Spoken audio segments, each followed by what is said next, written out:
All right, so when it comes to your classroom application with Google Sites, you could, for example, just have a class site. So much like I do with my workshops, create a class site where you have your topics as your pages, and maybe they have sub pages even of smaller topics or lessons or something, and all the resources for your lessons or all the readings, the extra readings you want them to do. Maybe you found a good resource. Maybe it's a few YouTube videos you want to embed in your site so they're easier for your students to find. You can even embed a whole YouTube playlist into your site if you like. And it just makes it really easy for your students to find resources that are related to the content that you're going to be talking to them about. It helps also to clean out Google Classroom. Often people who love Google Classroom end up posting so much in Google Classroom, particularly resources, and the fact that resources and your general posts in Classroom now aren't categorized. Using a Google site for all the resources and stuff is a fantastic way to kind of segregate these two, and using Google Classroom more for your assessment tasks or things that you want students to submit back to you that you might be looking at and providing feedback on or grading. That's what I tend to use Classroom for, and Google Sites, it's better for just the sharing of general resources, particularly if they're extra resources that not everyone needs. You can also have a teacher site. So this is a site that's for you, where you're sharing stuff around, and not just for you, but for other teachers as well. And you might be taking some photos of what you do in your classroom, putting them up there for other teachers at your school to have a look at. It's a really good thing to do. You can have class sites as well, where the students all have access to the site, and all the students get to go on and make edits and changes and stuff. Obviously, if that's what you're going to do, you need to make sure you set that up really well, that you've gone through all of your ethical and responsible behavior as students all sharing this site, and everyone can edit each other's stuff.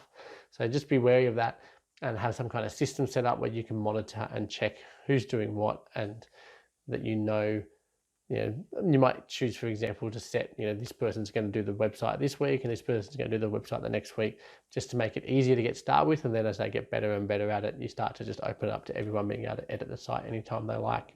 You can also do student individual sites. So an individual site for a student might be them showcasing their portfolios of their work, for example, or you could possibly use it for their reflection, but I think Blogger or some kind of blog platform, even if it's WordPress, would be a good way for students to actually reflect on their learning. But portfolios are really good for showcasing their best pieces of work that they think meet the success criteria for their learning, that they think actually going to meet their goals. So they might display a few of their best pieces that help show that they're really achieving their well in their learning.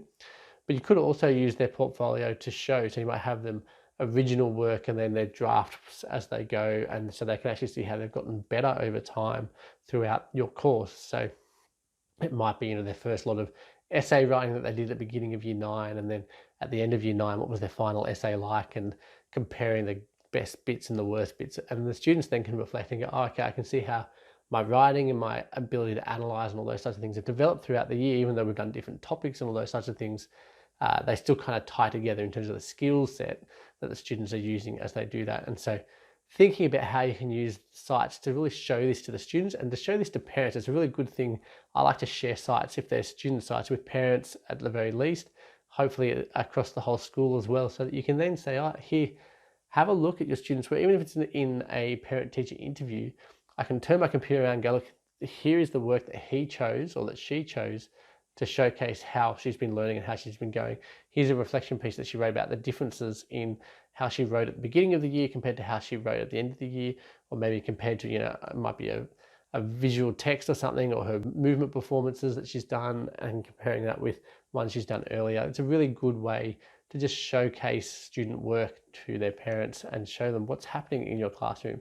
You might even do like a classroom one where you're showcasing just to your parents, just go out, pick out all the fun bits that we did today, photos and videos that we have of all the students, stick them on the Google site that's only accessible to, you might share it with parents' email addresses so that they can then have a look at the site and see what's going on. Obviously, if you're able to, the more people who are allowed to see it, the better the work will be from the students, and probably the better your classroom will be. If you start to share lots of stuff from your classroom onto a Google site, you might start to do more activities that are fun and engaging and that are more meaningful for your students and more relevant for them, because you're going to be sharing them up online, and that other teachers will probably have a look at it and might be critiquing you as well.